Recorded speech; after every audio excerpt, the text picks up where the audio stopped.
Siete de la mañana, 19 minutos, y avanzamos en nuestra agenda informativa en la hora de la verdad en este miércoles 13 de octubre del 2021. Y a esta hora hacemos contacto con la representante de la Cámara por el Centro Democrático Departamento de Antioquia, Margarita María Restrepo. Representante, muy buenos días. Bienvenida a nuestro espacio. Muy buenos días para todos ustedes y un saludo muy afectuoso para todos los radioescuchas. Bueno, representante, estamos recibiendo informes que realmente son espeluznantes y que no son algo nuevo. Lamentablemente en Colombia parece que las noticias se convierten en paisaje, o parece que no nos dolieran porque se trata de los hijos de los demás y no de los propios. El reclutamiento de menores, por lo menos 18.000 casos fueron documentados en un informe que presentó el Instituto de Ciencia Política Hernán Echavarría Olózaga. Un informe que trae unos datos que son realmente estremecedores.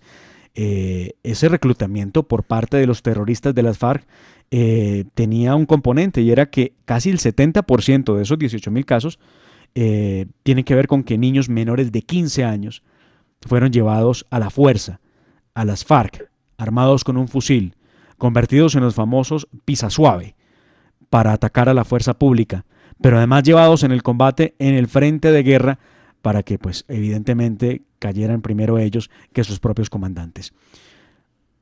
¿Cuándo tendremos justicia? ¿Cuándo habrá justicia para nuestros niños que fueron víctimas de las FARC? Bueno, la verdad es que lo primero que quiero decirte es que no es una práctica que se realizaba en Colombia. Es una práctica que se realiza día tras día en Colombia. Mientras nosotros estamos aquí conversando en el confort de nuestras casas o en nuestras oficinas, la verdad es que están siendo reclutados cientos de niños en Colombia. Las FARC sigue siendo el grupo que más niños recluta en el mundo.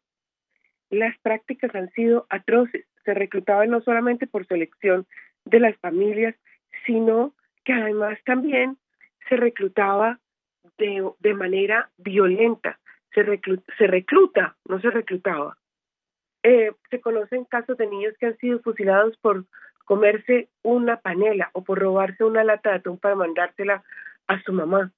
Se sabe que eran puestos en el frente de batalla para que ellos cayeran primero, pero también que se utilizaban los gritos, el sufrimiento de los niños para alertar a la fuerza pública. Los niños definitivamente han sido usados de una forma tan brutal en Colombia que no se nos puede olvidar que en el Cauca, por ejemplo, desaparecieron 2 generaciones de niños, 2 generaciones de personas, porque todos fueron reclutados. Preferían a los niños afro y a los niños indígenas, porque según ellos eran más resistentes a las inclemencias del clima, incluso al hambre. Las prácticas que cuentan hoy estas víctimas de reclutamiento son realmente azarosas. Ayer leí incluso una columna en que hablaba de que en la frontera colombo-venezolana, al día de hoy, se han reclutado un sinnúmero de niños. La Fundación Redes denunció que en los primeros 6 meses del año anterior, del 2020, se reclutaron 20.000 niños aproximadamente. Se reclutan niños, oigan esto y díganme si esto tiene algún grado de sensatez o de humanidad, desde los 4 años, según la cartilla de Marquetalia.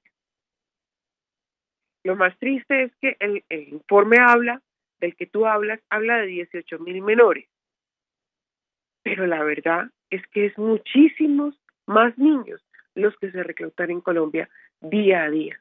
Se están tomando fechas desde el 2016 hasta el día de hoy, y hay evidencias que esta práctica desde 1970, hay cifras ya denunciadas y se realiza desde los 60.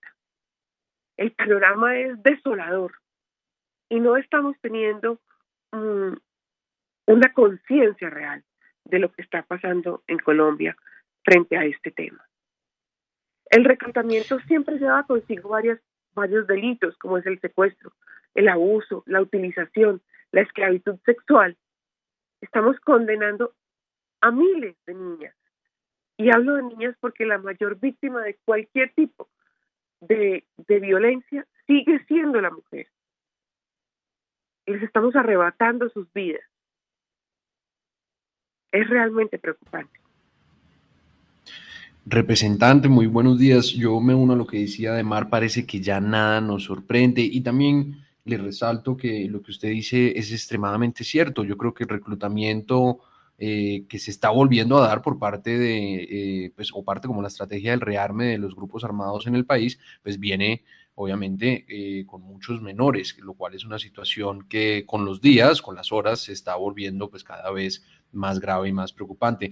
Sin embargo, yo quisiera hablarles sobre esta estrategia que tiene sobre todo a las disidencias de las FARC y de pronto también el grupo del ELN, que es usar a los niños como escudos humanos, como ese término que se llama pisasuaves, con el objetivo de poder disuadir o por lo menos retrasar o complicar, por así decirlo, los ataques o los operativos ilícitos de la fuerza pública.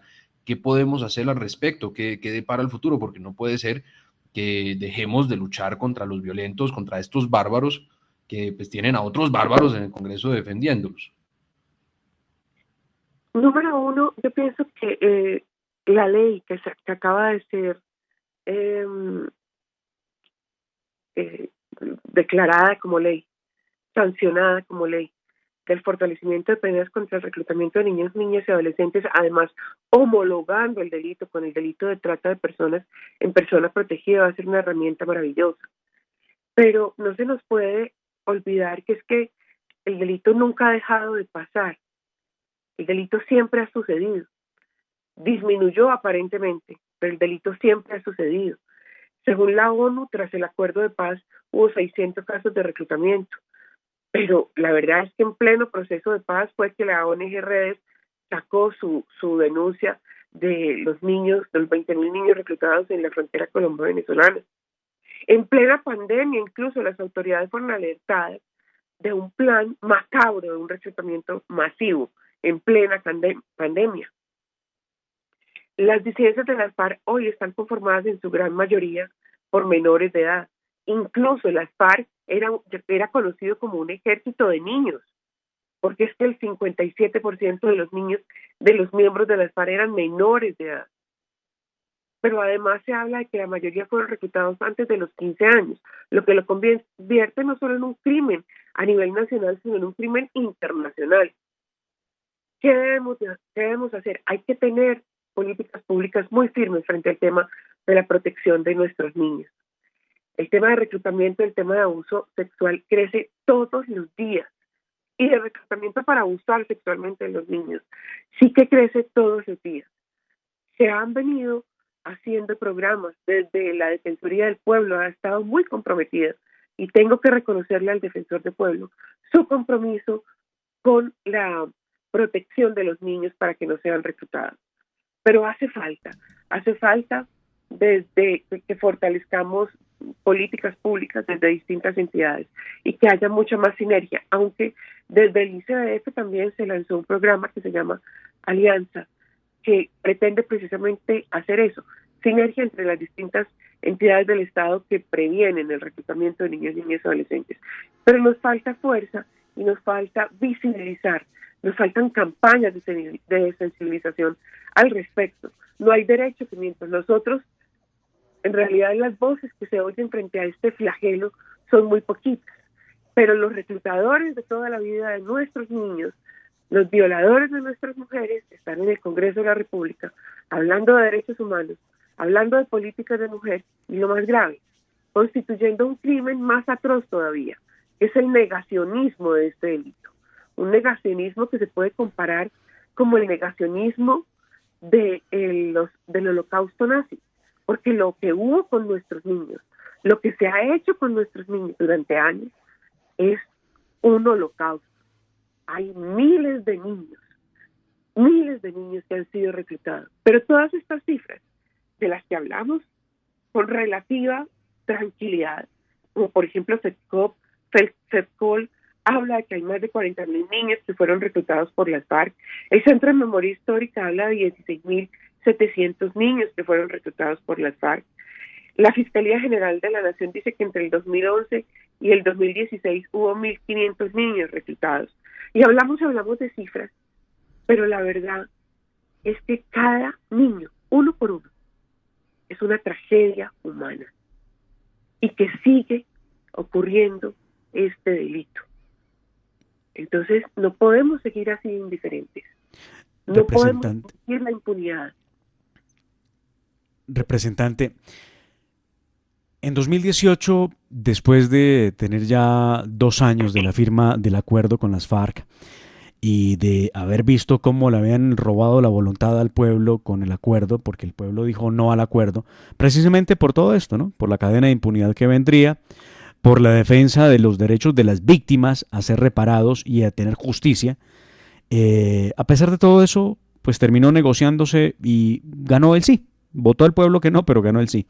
Y el Congreso de la República hizo lo propio, algún sector del Congreso que apoyaba al presidente Santos a través de una proposición, un mecanismo realmente inválido para poder confirmar una decisión del Estado colombiano. Se determinó que el proceso existía y se le dio vida jurídica a eso a través de 2 actos legislativos.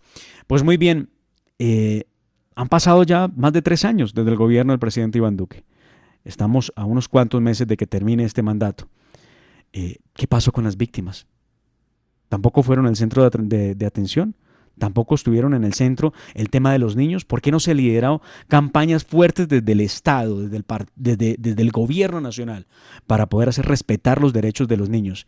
Hemos entrevistado aquí en innumerables ocasiones a las niñas de la Corporación Rosa Blanca, quienes se han quejado de la falta de atención por parte del Estado a ellas que son víctimas y que lo fueron de secuestro, de violación, de aborto.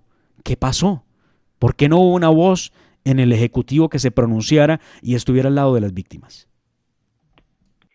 Bueno, yo pienso que no, puede que no haya sido suficiente, pero el gobierno del presidente Duque sí ha reparado víctimas, en especial de reclutamiento y en especial de abuso sexual.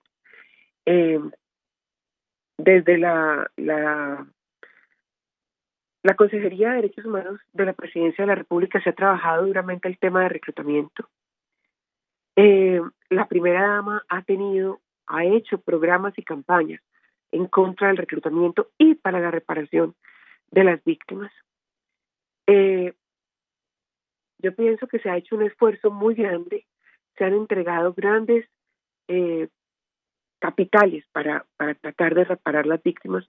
No ha sido suficiente por varias razones, porque desde el Estado ni el ejército ni el Estado mismo es capaz hoy por hoy, pienso yo, de suplir la cantidad de focos de violencia que hay en el país, en especial porque ese proceso de paz ató las manos desde muchos aspectos al gobierno nacional.